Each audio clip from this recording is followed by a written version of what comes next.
What is up, everybody? My name is Cameron King. This is the Three Questions podcast with CK Collective, which is my marketing and strategy consultancy agency. Originally, I started that just to focus on marketing and advertising when I was freelancing during and after COVID. Now it's turned into a strategy consultancy also for entrepreneurs, business owners, executives, C-suite level people, anybody building and crafting their business or thinking about getting into it and looking to hone in and sort of accentuate their personal and professional lives. This Three Questions podcast is really a subset of CK Collective, which is my overall, multi-pronged approach to do a couple different things entrepreneurial wise. And it is turning out to be a hit so far. So thank you for listening. This is episode 3. Again, you can submit questions either via email to 3questionspodcast@gmail.com or go on to ckcollective.co and you can find the link for 3 Questions Podcast at the very bottom in the footer. Or you can just text me, WhatsApp. Most of my clients right now are coming from family and or current clients. As you know, the 3 Questions Podcast, I try to keep each question to about 5 minutes a piece. Okay, I tend not to go over. Sometimes I do, sometimes I don't. That's fine. Most of the time we're spot on. I try not to do too much promotional stuff as well. If you do want to advertise, maybe I'll figure that out around, episode 15 or so. But right now, I just kind of want to get a bunch of content out. Again, these will go on YouTube as well. So if you want to watch these, that's fine there. You can find us on Apple Podcast and on Spotify too. Fun fact, I also found out that Andy Richter from Conan O'Brien, Team Coco, he has a podcast called the 3 Questions Podcast. I've not listened to it, but feedback is much obliged on that end. Anyways, today I want to get right into the questions. I have one of my current clients, Austin from Colorado, who submitted 3 questions. And these questions came directly from a coaching session that we had just last week. And we sort of talked about these things. And he sent me these 3 questions, said, hey, I would like you to discuss this more at length on the podcast. So let's get into it. I'll do all the promo stuff at the end, but I want to keep these to 15 or 20 minutes max.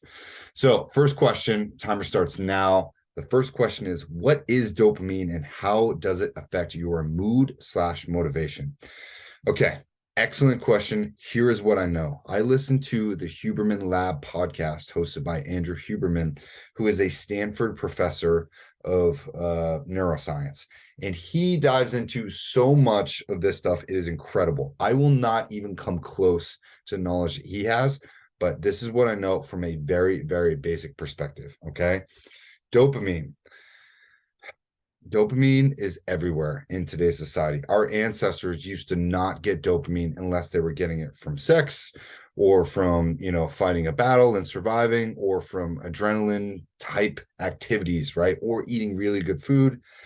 Drinking can cause dopamine. Also, certain chocolates and cheeses can cause dopamine. But dopamine is essentially known as the molecule of more, okay? And dopamine, how it works in our brain, the only thing that dopamine wants is more dopamine, okay? So if you are watching porn, you want to watch more porn. Or if you are having sex, you want to have more sex. Or if you're having cheese or chocolate or wine or some sort of alcohol, dopamine tends to be a very addictive chemical, okay? So when we get things in our diet, i.e. sugar from just about everywhere, because really processed sugar will sort of give your brain a dopamine hit. Because back when we were cavemen, we really only got that every once in a while, right? Maybe nectar from somewhere or wine from somewhere, and our brain would light up. Okay. The same thing happens when you do illicit drugs such as cocaine. Certain parts of your brain will light up and go, oh my God, this is amazing. Okay. And when your brain does that, what does it want more of? It wants more of that thing. Okay. So dopamine can be very, very addictive. Where my conversation with Austin went the other day in our coaching session was that dopamine has this very innate ability to affect our homeostasis. And I'm pretty sure this is what he wanted me to sort of get into in this question in particular. Dopamine will affect your homeostasis because all of those Instagram hits that you get, right, from checking Instagram 150 times a day, they have happiness engineers at these big tech companies because they know that red is sort of the color of dopamine.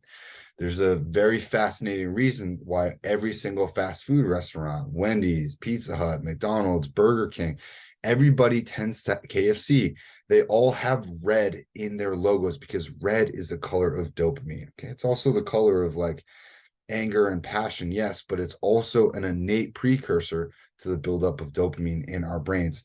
And when we see that, or when we experience that, and when we smell that thing, we know we're about to get a hit of dopamine, right? It's the same way when you open Instagram or Facebook. And the only reason why Facebook is blue is because Mark Zuckerberg is also colorblind. If you didn't know that, fun fact, that is true. Check it out. But dopamine begets more dopamine. It only wants more dopamine. So when you see that red notification, bam, okay, you get a hit of dopamine. Then you close Instagram for 3 minutes. Then you're waiting in line somewhere. Then you open it again, right? And you want to see those likes pile up. You want to see those messages come in. Dopamine will affect your homeostasis in this way, okay?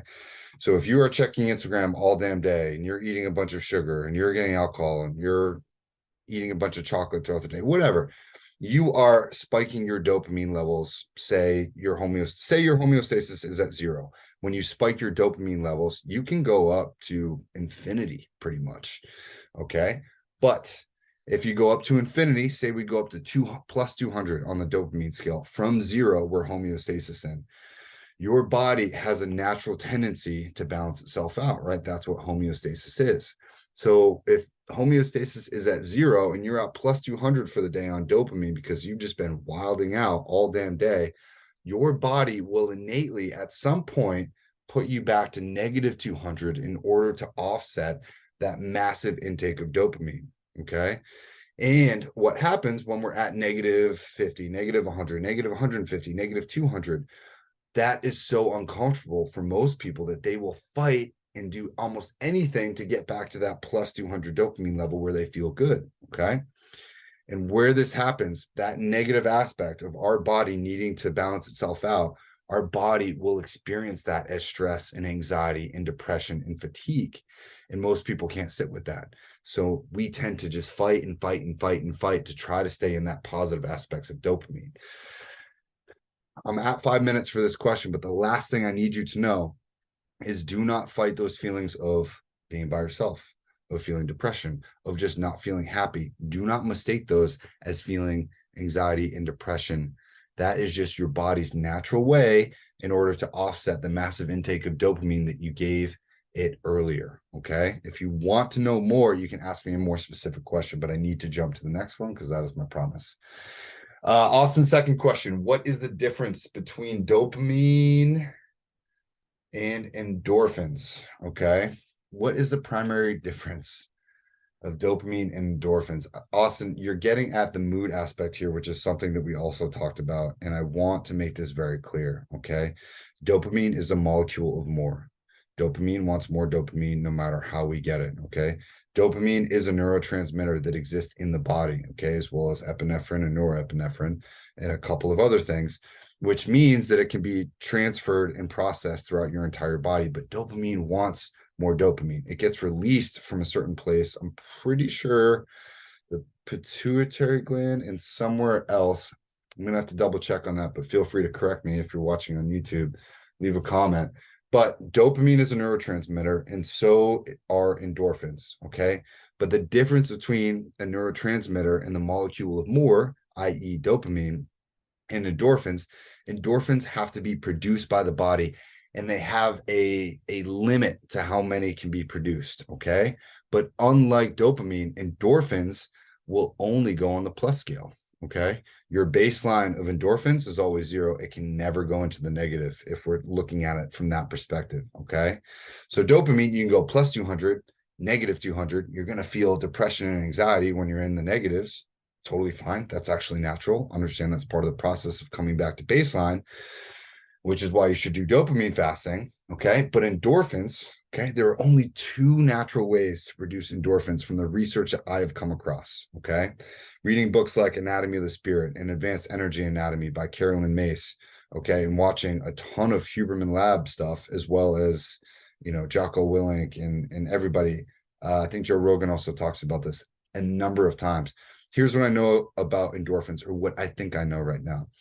There are only two ways that I have come across that endorphins can be naturally produced. One is exercise. Shocker. Everybody knows that. When you go to the gym, you feel really good. Okay. Say you're tired, so you feel shitty. If you go to the gym for 30 minutes, 45 minutes, an hour, 2 hours, like me, I'm a psycho. Okay. I will always feel better 11 times out of 10 when I walk out of the gym. So do you. So does everybody. Okay. You never feel worse after you go to the gym. And that is 110% entirely on endorphins. Okay. You do not get endorphins from drinking high energy or high caffeine drinks. Okay. You do not get endorphins. Hold on. I'm gonna jump here and add a 0.5. You do get endorphins from accomplishing a goal. Okay. So when you set a goal out for yourself, right, whether it's to, save X number of dollars or to accomplish this thing at work, get a promotion, or ask this girl out on a date, when you do these things and you accomplish those things, you do get a boost of endorphins. Okay. But I want you to understand that the difference of getting endorphins versus getting dopamine is that after you accomplish the goal, that is when endorphins come in. When you are working yourself towards the goal, right? Maybe getting up the courage, you get a hit of dopamine. Maybe walking up to that girl, you get a hit of dopamine. Maybe talking to that girl, you get another hit of dopamine.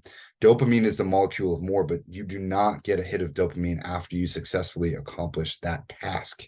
Okay. You do get a hit of endorphins. The endorphins that you get from exercise far greater than you do from accomplishing a goal. At least the immediate benefit is. Now, the last part of getting endorphins, right? One way that you may not have expected is by slowing things down. Meditation will actually bring you a more natural, sustained level of endorphins.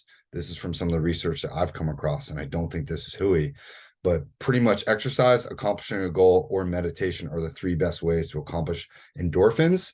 And I want you to understand that dopamine is probably the fuel of you doing these tasks, right? Because it'll get you more and more and more. And that is one way to use it. You can actually supplement with dopamine by taking pills. There is that way, or you can just experience those little highs in between.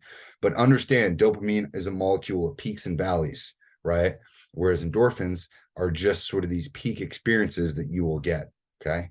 I'm out of time for this question. That is as simple as I can make it. Again, I'm not the smartest guy on the subject. I would encourage you to dive into this more.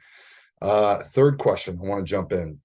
What are the long-lasting effects of using both for productivity? Okay, this is just what we were talking about here. And I want to make this very clear. Okay, endorphins will help you on the way to the goal. Okay, let's break down any goal. We just broke down, asking a female out at a bar. But let's break down accomplishing a really tough goal, such as starting a business. Okay. Dopamine, you can set certain checkpoints for yourself. Okay. Maybe doing your research, creating a name, creating a logo, creating a website, finding a brand, creating the website, and having somebody contact you. You can have all of these mini checkpoints along the way. Okay. Getting your first client, sending your first invoice, getting paid for the first time, finding an office, hiring your first people, buying equipment, whatever these things are, all of these little checkpoints will innately give you dopamine along the way, but that dopamine will not be sustained for a long time. You're going to get a hit of it after you accomplish that little thing. And it tends to be more regulated when you plan your goals out. Okay. So in terms of using dopamine for productivity, when you take a large or massive goal and you can break it down into these checkpoints along the way that will ultimately get you to your big goal, that big goal will give you a bigger release of endorphins. But all of those little peaks and valleys along the way will be hits of dopamine. Okay. So understand that whatever goal you're facing, whatever you're thinking about, break down your thing into a bigger scale. Okay. Find steps 1 through 10, but understand that 10 is the big endorphin rush that you're going to get from finally accomplishing that thing. And yes, that will feel sustained. That will feel great. Okay. But all the little things in between, you have got to figure out how to leverage dopamine to your favor. Okay. And the best way to leverage dopamine to your favor is to actually abstain from it. Okay. Think about our ancestors thousands of years ago. They were not getting anywhere near the amount of dopamine that we get in their lifetimes that we get on a single daily basis. There was some stat on Joe Rogan where he talked about this, and we get more dopamine in a day than our ancestors did their entire lives. That is fucking wild. We have not literally evolved to the point where we can handle as much dopamine as we're getting. And it's, quite frankly, it is ruining our society. Okay. The amount of dopamine that we get, I don't have actual figures and measurements, but you know this, everyone knows this. It is way too much that we get from Instagram, that we get from social media, that we get from being able to purchase anything that we want on Amazon.com. We get so much dopamine, okay, from caffeine, from having sex, from chocolate, from cheese, from whatever. We get it left and right. It is abundant in our society, okay? Just look at all the sugar that's in pretty much everything that we eat. So the best way to actually leverage dopamine for you to be productive is to take your foot off the gas. Take a break from social media. Take a break from processed sugar, chocolate, cheese, alcohol, wine, sex, porn, masturbation. I am a huge fan of taking a break from your vices, because what this does is it naturally resets your dopamine tolerance level. Okay. And if you want to know more about that, I would encourage you to do that. I don't have enough time in 5 minutes to completely envelope you in what is called a dopamine tolerance level, but most of ours are completely jacked through the roof. Okay. The amount of dopamine that we get on a daily basis, more than our ancestors got their entire lives. So the more that you can take the pedal off the metal, so to speak, right, and just sort of sit with yourself and let yourself rest for a week, right? Maybe abstain from sex, porn, masturbation, cheese, wine, alcohol, whatever it is. Abstain from these things for some time, okay, until you feel yourself becoming more calm. Because what it does when we rile up our nervous system, we put ourselves in a constant state of stress. So when our dopamine tolerance levels are super high, our nervous system is always outputting epinephrine, right, or adrenaline. And when adrenaline goes up, so does cortisol. And when cortisol goes up, it becomes harder to sleep. We become more irritable. And that is a non-renewable resource, which means that it's going to take your time, your body more downtime in order to recover. Okay. So your dopamine tolerance level really, really affects just about everything that you do. And I would encourage you to take a look at all the ways that you may be getting dopamine in your life and to try to lower that tolerance level down so that then you can use dopamine as a more productive tool for yourself. Okay. I am officially at 15 minutes. This is the 3 Questions podcast. This is episode 3. I appreciate you guys listening. Please review as always. Please continue to send in more questions. Okay. Eventually, I would love to get more people on this and have them answer 3 Questions podcast. I'll hit them with random questions. For now, if you're listening for the first time or you're a current client, there are 2 ways you can work with me. One, I do strategy sessions, personal and business, whatever you want to work on. You can book those directly on the homepage of ckcollective.co. I have my 2023 pricing up there. And then also I have a CMO for hire type product. What does that mean? That means if you are a small business owner or you are someone who is looking to start a business, you can book unlimited 30-minute meetings with me, and we can work on one thing at a time to advance your marketing, your advertising, your sales, your presence, your negotiations, your contracts, your prices, your people, your word, your message, whatever you want to work on. We will work on that one thing for that meeting, and we will do that for the lifespan of your business or mine. Per your availability and mine, I also do WhatsApp coaching and texting included in both of those products. So please think about working with me. If you have any other questions, you can reach me on WhatsApp or you can send me an email, 3questionspodcast@gmail.com. I appreciate you guys as always. My name is Cameron King, and I will see you in episode 4.